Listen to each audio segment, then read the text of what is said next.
Hey, welcome back to another episode of Addicted to Gear. I'm Tony. Today we're doing something a little different. I normally have some live shows that I put on once or twice a week, and I normally answer questions then and there.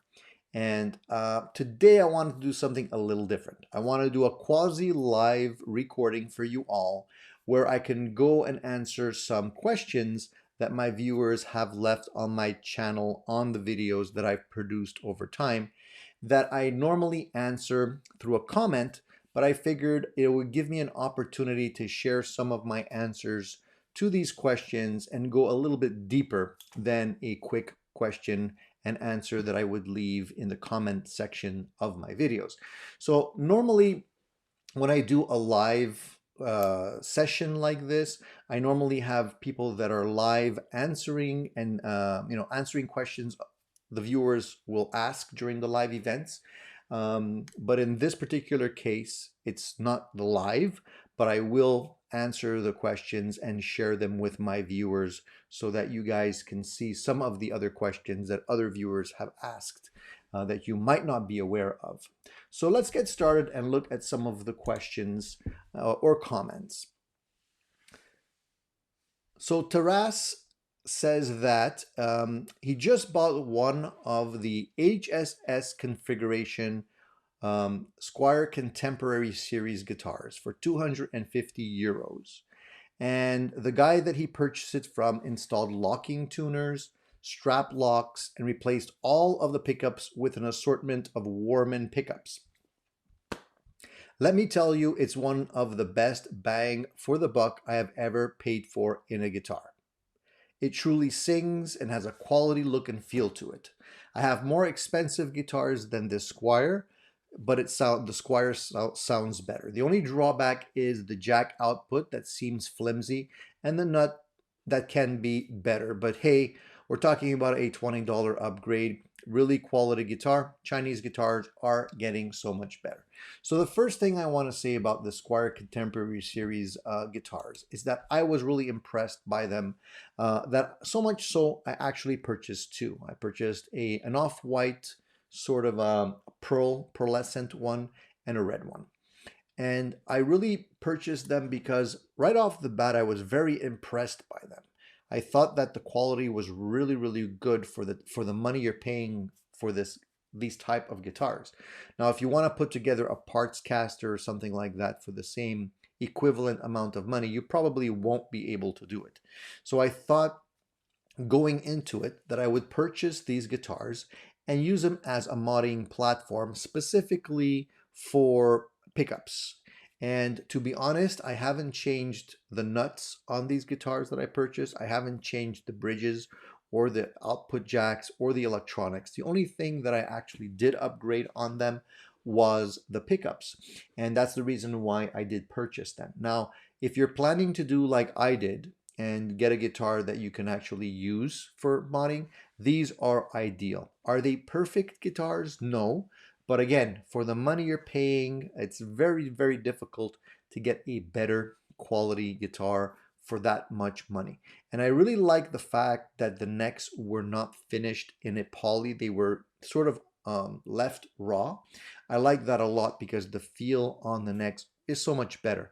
What I would recommend if you do pick up a guitar like that is to simply get some sandpaper or the scuff pads, you know, the ones that are like green, and just scuff the back of the neck, just sand them down a little bit, and they're gonna feel and play so much better. You might have to deal with a little fret sprout on some of them. I did have fret sprout on one of those guitars, but overall very, very minor issues, and with a pickup upgrade it really does sound killer. So I highly recommend those guitars to anyone out there. Next question or comment. This is regarding the Squier Classic Vibe versus a Telecaster shootout that I did. This is an old video where I basically took a 52 reissue stock and a Squier Classic Vibe. Very different ends of the spectrum in terms of price, and just played them back to back and let the viewers decide which one they preferred. And overwhelmingly, the viewers preferred the Squire Classic vibe. So ML says, I love A. B sounded like a wet blanket over the amp. I just bought the Squire and I'm super happy with it. And overwhelmingly, people that have purchased the Squire Classic vibe after I created that video have commented and left me messages saying thanks because you saved me so much money. The Squire Classic vibe really plays great. My opinion is that, of course, when you're listening to a YouTube video and you're trying to compare sound on a YouTube video, there's a lot of factors that come into play. How it's recorded, what kind of equipment was used, what kind of room it was in, what kind of microphones, etc. Degradation of sound with the compression algorithms that YouTube uses. There's a lot of factors that will determine the final sound and the quality of it once it's on YouTube. Being able to play both of these guitars in person, I can tell you they both sound good, but they have different characteristics. The Squire Classic vibe has definitely more of a cutting sound to it. And so a lot of people, when they listen back to the video on YouTube, prefer that because it does cut through much better. And I guess the representation of the sound on video comes out better.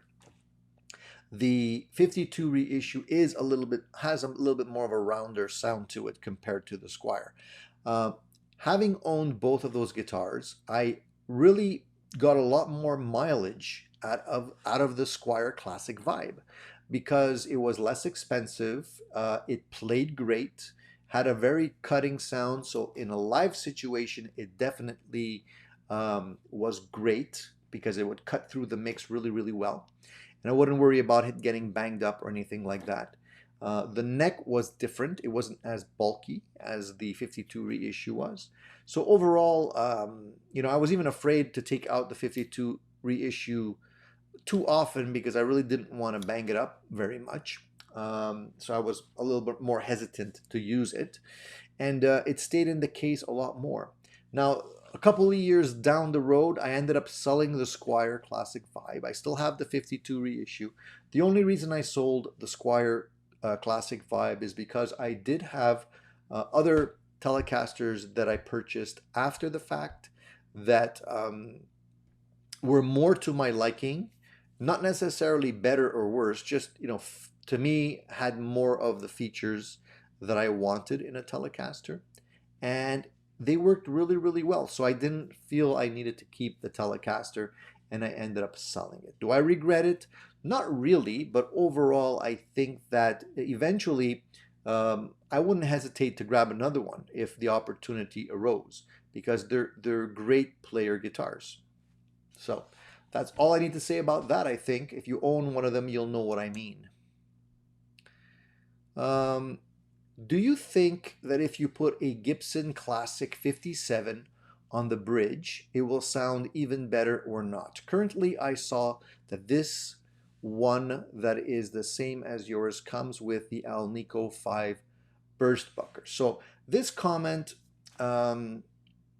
was left for me on my video where I reviewed a 2012 Gibson Les Paul Standard. And again, this is a pretty old video. And to be honest, I do feel that the Burstbucker 5 pickups are a little harsh in my opinion. For me, I prefer something that is not as bitey in a pickup, and Burstbuckers are not my favorites. I'll be totally honest. I really do prefer 57 Classics in a lot of my guitars. If I have an opportunity to put them in, I will. I have a 335 Gibson with the 57 Classics in them, and I like them because they're a little bit mushier when it comes to sound. And I would say that if I would put in 57 Classics in my 2012 Gibson Les Paul, I would probably prefer it. Now, I didn't do that. I had an opportunity to put other pickups in that guitar, and I think they sound really good now. So I didn't bother putting 57 Classics in that guitar because I already have another guitar with 57 Classics in it. And I don't like to double up too much on my guitars in terms of the pickups because I like to have different sounds available to me. Next question. Let's go to the final approach asked me. This is on my shootout where I did a shootout with an American versus Korean PRS 245. And he says that A had better note separation and clarity in the low end, low strings. B had better low end growl. I like A more. So like the video that I made with the Squire versus the 52 reissue Telecaster, I thought it'd be interesting to do a shootout with the Korean versus American PRS. And again, it's funny because a lot of you preferred the sound of the less expensive Korean 245 as opposed to the American one, okay? And again, in the room, they're not that different, but the Korean one definitely has more bite to it, more of a thinner sound, I would say. And so it comes through the mix sounding a little bit more cutting and clear, where the American made one has more of a rounder sound to it, a fuller sound to it. And again, depending on how it's recorded, one would sound better than the other. In my opinion, both are great guitars, and the Korean PRS, because of the price and how inexpensive it is definitely a great bargain if you're looking for that PRS look and feel without the big price point. It's definitely one that you can grab. All right, next question. Okay, I did a video, again, another old video. There's a lot of comments on my older videos for some reason. I did a detailed comparison between a Fender Telecaster, a Stratocaster, and a Gibson Les Paul. And so a lot of people have commented on that video saying how great it was, how informative it was. Now, I take it for granted that most people understand the differences between these guitars. But in actual fact, I think a lot of people that haven't had the opportunity to play all of the different style guitars that I reviewed in that video maybe are not 100% clear on the differences. And that's why I made that video. So if you're somebody new to playing guitar and you haven't had the opportunity to play all of those guitars, definitely check out that video. I think you're going to enjoy it, and you might learn a couple of things about those guitars if you haven't had an opportunity to try them out yet. Next question. Jean-Marc Vialtel, sorry, not Vital. On the Harley Benton Fusion 2 full review, he says, your review made me buy this guitar. Uh-oh. I'm totally satisfied with the overall quality for this price range. I own a PRS, a Fender, and a Hallstrom. The guitar works up to that level of quality for half price. I totally confirm your review. Completely impressed for less than 300 euros. Thanks again for such a detailed review. So I appreciate that comment, and really the reason why I made that review is because I wanted to give an honest opinion of the guitar without necessarily trying to hype it up or anything like that. I really wanted the viewers to make up their own mind. And overall, the Harley Benton Fusion 2 is a great guitar. For the amount of money you're spending, once again, you're getting some features that you would only find normally on higher end guitars, and you're getting them at a really inexpensive price. So if you're looking for the features that they offer, including stainless steel frets, let's not forget they have the coil split switch. They also have a very good hardware locking tuners on that guitar, a nice quality bridge on it as well. So you're getting a lot of bang for the buck, and if you want to get those kind of features on other guitars, you have to spend substantially more. And a lot of people don't necessarily want to do that because they feel that, I can get it all right here. And if you're not a name or brand snob, it does the job. Next question. I'm going backwards here. Okay, here we are. Next question here.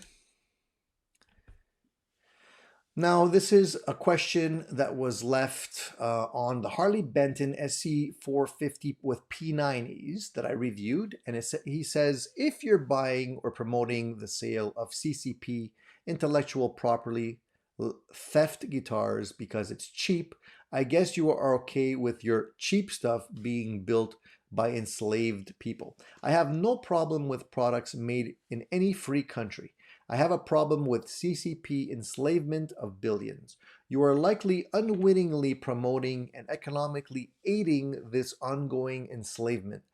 Let's see now if you respond or just block the comment. Now, I'm not going to block the comment, I'm listing it right here. So I appreciate your comments, and I don't necessarily agree with everything that you're saying. Intellectual property theft. We can start and open up a whole can of worms regarding what is considered intellectual property theft. I'm sure that there's a lot of people out there buying different types of guitars that are highly influenced by other models, by other manufacturers, including Fender. Gibson is one, of course, but there's many others. If you think I'm, adding to the problem of people being enslaved by purchasing a Harley Benton guitar, I think we have to take a hard look at a lot of other scenarios that go beyond guitars that are probably causing a lot more damage to less fortunate people or people that are in situations where they're being taken advantage of by the government. So the scope of my channel is not that. The scope of my channel is really to talk about guitars and to talk about all different types of guitars. And, I don't try to harm anybody, and I don't want to endorse anything that is not, how can I say it, not a product. If I know a product is really hurting someone, then I'll do my best to try and avoid encouraging people to buy that kind of stuff. But by the same token, if we look at that, then we have to stop drinking coffee. We have to stop buying running shoes, stop buying t-shirts that cost $6, and start buying t-shirts that cost $100. So I appreciate your comment, and I appreciate the fact that you're sensitive to these issues, and I think we all need to be sensitive to these issues. But at the same time, my platform is not really one to go into all of this type of discussion, okay? But I do appreciate your comments. Next question. Again, regarding the Harley Benton Fusion 2 versus the Sir Standard Pro. So Harley Benton, inexpensive, Sir Standard Pro, pretty expensive, and I wanted to compare those two brands. So Lucas says, just listen to the two tracks. I think the B sounded more clean, focused a bit more high in level 2 and in tune. A seemed more open and jangly, which makes me think of the higher level of pickup. Higher frequency tend to decrease with the cost of the pickup. With the sound you choose, I prefer B more, even if I have a preference for the higher frequency of Fender-like guitars. All right, so all that to say that video, again, was intended for you to hear both types of guitars and to make up your own mind as to which one you prefer, just based on sound. Now, of course, when you base something on sound alone, you are missing part of the equation: the feel, the way the guitar feels in your fingers, how easy it is to play, how easy it is to coax the notes and squeals and little nuances out of the strings, has a big part in whether or not you're going to like that guitar or not, or if you feel that it's worth the extra money. So just the sound is just a small aspect of the entire experience. But I wanted to give everybody an opportunity to hear that. And again, most people seem to have preferred the lesser expensive of the two, which ended up being Harley Benton. So I don't know if this is simply a trend or what, but it seems like a lot of people just, for some reason, prefer the sound of the less expensive instruments. All right, next question, and this will be the last question of this particular video, and it's a long one, so I want to basically talk about this. I made a video where I asked for some help to be talked out of a limited edition Blackstar JJ20R combo amp that was just released. And that amplifier caught my attention for a couple of different reasons. But let's read the comment first. A lot of Blackstar amps like that have a SS phase inverter stage, solid state. Not sure why they decided to do that. Maybe for a very specific response character. It's probably fine for clean and modern high gain sounds, but maybe not for that vintagey, sweet edge of breakup that a long plate 12AX7 or 12AT7 in the PI stage would offer. That's the phase inverter stage. Although there are ways to make a transistor circuit respond like a tube, I'm not sure they apply anything for a tube-like response.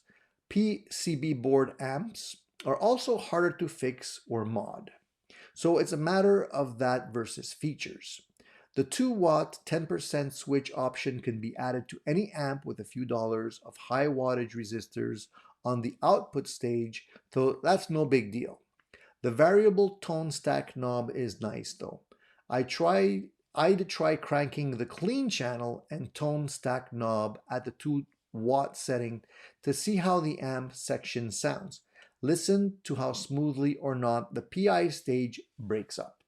So I want to first say that, this viewer obviously knows a lot about amplifiers. He's referring to some technical aspects of that particular amplifier and how it's put together, which are, actually pretty accurate. So for me, overall, the reason why I purchased that amplifier, and I purchased it right away, was because I love the way it sounded. And although I purchased it sight unseen through YouTube videos that I listened to, and I don't recommend people doing that, but I felt that the risk was worth the gain, because that amplifier did sound killer in the videos that I listened to.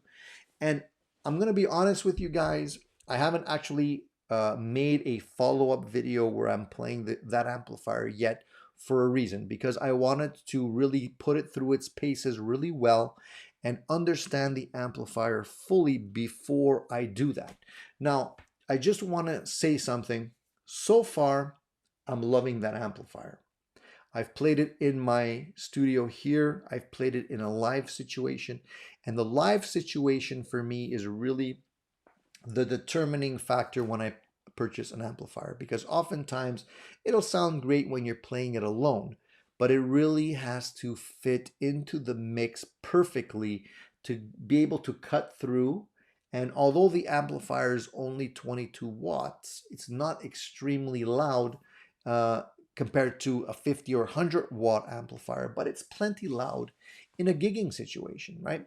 So one of the aspects I like about this amplifier is how good both the clean channel and overdrive channel sound. Because I always say that if you have an opportunity to buy a clean amplifier, you're better off getting a clean amplifier and building up the overdrive sounds with pedals, because you can't really clean up a dirty amplifier.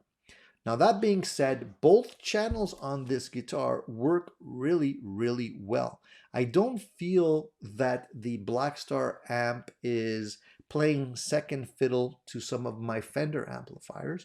Now, is it exactly a Fendery clean? I wouldn't say it's exactly a Fendery clean. That's not, I think, what they were after. But it's a very, very nice sounding, full, rich, lush, clean sound that holds up really well. And the dirty channel is great. It's so great, in fact, that I took the amplifier out to the first gig that I wanted to try it live in, and I wanted to try it without any pedals. And I know I don't usually do that. Every time I go play, I bring my pedal board. In this case, I just took the amp, no pedals. And that is extremely rare for me to do. And honestly, I played the entire gig with the amplifier just between the clean, dirty channels. That's it. And it worked great. So that to me says a lot about an amplifier. Now, when we get into whether it has a solid state section in the way it's actually built on the circuit board, honestly, I couldn't care less as long as it sounds good. Because I didn't buy the amplifier to mod it. Because why would I want to mod an amplifier that already sounds good to me? I mean, the only reason I'd want to mod an amplifier is if I wanted to improve it some way, which would mean either changing out the speaker, which I don't feel I need to do. The speaker in this amplifier works perfectly. Reverb sounds great. Overdrive sounds great. And the clean sounds great. So what is there to mod, you know? So at the end of the day, I appreciate the comments, but I'm honestly saying if you have an opportunity to try out the amplifier in a guitar center somewhere, listen to it. I think you're going to be blown away. And I wasn't a big fan of Blackstar amplifiers in the past. They looked interesting to me, but they always somehow fell a little short. This one is different. And honestly, I'm considering selling my Fender Supersonic 22 as well as my Fender Bass Breaker, because I feel that I can pretty much cover more ground with the Blackstar JJ20 amp combo than I can with these amplifiers. So they've become redundant to me. All right. So that's it, guys. I just wanted to answer a couple of these questions. If you guys like what we're doing here and you like the idea of me answering some of these questions in more detail, I'll continue to do this and put up some more videos. Short and sweet, not as long as my live editions, but basically the same kind of scenario, just a little bit deeper. All right. So if you guys appreciate what I'm doing here on my channel, Addicted to Gear, give me a thumbs up. And please subscribe, hit the little bell icon so you'll be notified when I post new videos. And don't forget to keep the comments coming because I'm here to answer your questions. That's it for now, guys. Thank you for joining me. Stay tuned. More great stuff coming your way. See you soon, guys.